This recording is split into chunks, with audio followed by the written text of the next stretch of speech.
paartiin badhaadhinaa paartii Afaariffaan waan dubbate sana hojiitti hiiknee otoo hin taane hooggansa cimaa ijaarratee waan yaade sana fiixaan baasuudhaaf uummata wajjiniin harka wal qabatee wareegama kaffalee fuulduratti tarkaanfate. Inni kan biraa paartii tokko cimina isaa kan mul'isu deeggarsa uummataa qabamuu hin qabu.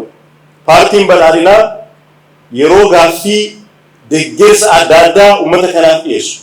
Waa'ee nageenya biyyaa rakkina keessatti yeroo galirraa kaasee hojii misooma adda addaa irratti uummati keenyaaf waamicha yeroo godhu uummanni keenya deebiin kennu tokkoof tokko qofa. Lukkuudhaan amma lubbuutti paartii kana wajjiniin dhaabbanna kan jedhu ejjennoo akkasiiti. Uummata kutannoo akkasiitiif deeggarsa akkasiitiin wajjiniin dhaabbachaa jirutu jira. Kanaaf cimina paartii kanaatiif dhimma murteessaadha. Waan kana cimsinee itti deemuu danda'utu irra jiraata. Sosochii uummataa keessattis wanni arginu ashaara magariisaatiin, qamadii bonaatiin, aadaa hojii jijjiiruudhaan, tajaajila lammummaatiin hojiin hojjetamu waamicha muummichi ministeeraa keenya godhan waamichi paartiin badhaadhinaa yeroo adda addaa dabarsu irratti owwaannaa uummati keenya gochaa jiru, owwaannaa isin gochaa jirtan paartiin kun paartii cimaa akka ta'uu fi waan bu'uura guddaa kaa'u akka ta'e ilaaluun hin danda'ama. Paartii cimaa qabaanne paartiin cimaan sun immoo mootummaa cimaa lafa dhaabuu danda'utu irra jiraata.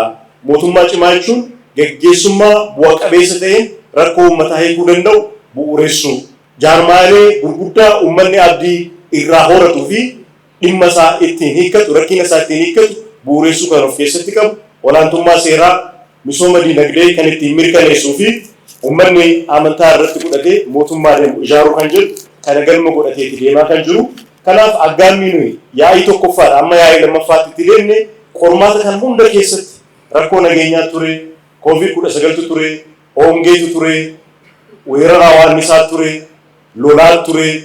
Rakkina qormaata kana hunda keessatti uummanni keenyaaf paartiin kun waan waliin dhaabbateef rakkinoota kana dandamannee waaqnis immoo waa hundaa walitti nu gargaaree har'a geenye jirra. Kan nu hafetti immoo muuxannoo arganne kanarraa kuufannee waliin mari'annee wal dhaggeeffannee gara fuulduraatti deemna kan jiru ejjennoo akkasii akka waliin qabannuuf jechuudha. Inni kan biraa diinagdee cimaa ijaaruudha. Akka murtootti wanni lafa kaa'ame diinagdee cimaa keessatti wanni bu'uuraa nu hiikuudhaaf deemnu kan qaala'insa jireenyaa irra deddeebi'ee ka'uu fi carraa hojii dargaggootaa jedhamee ajandaa waltajjiin uumamu hunda irratti ka'u jechuudha. Kan immoo kan ittiin fiixaan baasnu oomishaaf oomishtummaa keenya dabaluudha. Oomishaaf oomishtummaa keenya dabaluudhaaf immoo mootummaan baadiyyaattis magaalaattis galmoota ifa ta'an lafa kaa'amee hojjetamaa jira. Kanarraa ka'uudhaan akkuma sinuu ragaa baataniif dhugaa baatan hooggansi paartii badhaadhinaa hooggansa diinagdeeti. Diinagdee hooggana. Nama hundumaa maasii qonnaan bulaa keessatti argitu. Nama hundumaa qe'ee imaataa keessatti argitu. Industirii godoo keessatti argitu. Ijoollee lukkuu horsiisan biratti argitu.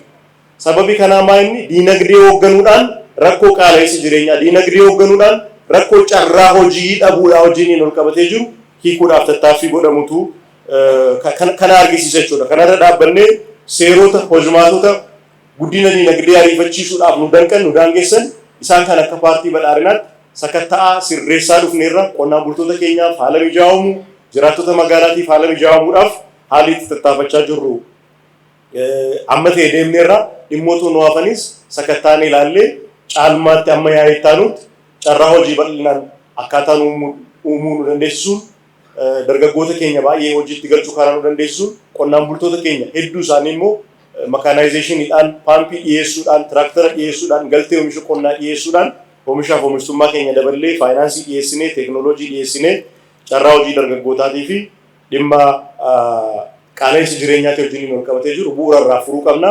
Kan erga goonee booda ekspoortii keenya fooyyessu, kan biyya alaatii oomisha galchuun biyya keessatti bakka buusu, kana bira darbee immoo wabii midhaan nyaataatiin of dandeenye biyya bishaan daarii taa'ee dheebotu otoo hin taane bishaan keenya, lafa keenya, biyyi keenya, humna keenya walitti qindeessinee waan nyaannuun of dandeenye warra kaaniifu warra dadhabaniif warra rakkatan illee warra gargaaruuf qophaa'u akka ta'an paartiin keenya kana bu'uureffatee hojjetaa jira.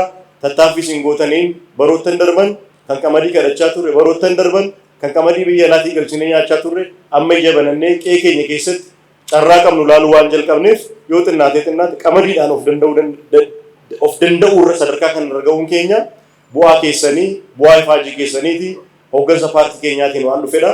Kana cimsinee itti fufna. Kun immoo akka fiixaan bahu uummata biratti wanni fooyyoo qabu tokkoffaa dargaggoota keenya biratti aadaa hojiitii wajjin ol qabatee hojii filachuu, hojii tuffachuu wajjin ol qabatee dhimmi jiru fooyyoo qaba. Carraa qabnu hunda daguugnee itti fayyadamuu danda'utu nurra jiraata. Kan nageenya wajjin ol qabatee dhimmi jiru wanni isin kaaftan waan sirriidha nageenyaan ol qabatee qormaata guddaa keessa darbinee as geenye jirra. Bu'uurarraa paartiin keenya nageenyi utubaa waa hundaa ta'ee tamana nageenyi waaraan akka biyya kana keessatti bu'uufis saganteeffatee irratti hojjetaa jira. Siyaasni biyya kana afaan qawweetiin kan deemu otoo hin taane siyaasa ammayyaa akka ta'u, siyaasa ilaafilaamee irratti bu'uureffame akka ta'u, siyaasa yaada irratti hundaa'e akka ta'uu fi dirree dimookiraasii bal'isee banee jira. Paartiin kun carraa bal'aa uumee jira. Kanaaf namni ajandaa siyaasaa barbaade qabu karaa nagaatiin dhiyaatee sagantaa isaa qopheeffatee paartii gurmeeffatee yaada isaa uummatatti dhiyeessee karaa nagaadhaan dorgomee barcuma qabachuu akka danda'u karaa banee jira jechuudha. Yaa'ii kanarraa amma yaa'ii taanutti dhimmi nageenyaa wajjiniin ol qabatee jiru bu'uurarraa furmaata akka argatu cimnee kan hojjennu ta'a jechuudha. Kaan kenna tajaajila riifoormii siviil sarviisii wajjiniin waan ol qabatudha. Dhimma kanarratti hojii bal'aa jalqabnee jirra. Tajaajilli nu kennaa jirru amma paartii kun ga'u amma uummanni keenya fedhuun wal bira qabamee ilaalamu rakkoo bal'aa akka qabu hundi keessanuu hin beektu jechuudha. Kanarraa kaasnee waa'een kenna tajaajilaa, waa'een bulchiinsa gaarii ajandaa siyaasaa cimaa akka ta'u murtoo yaa'ii kanaa keessaa ajandaa ijoo tokko ta'ee akka bocamu ta'ee jira.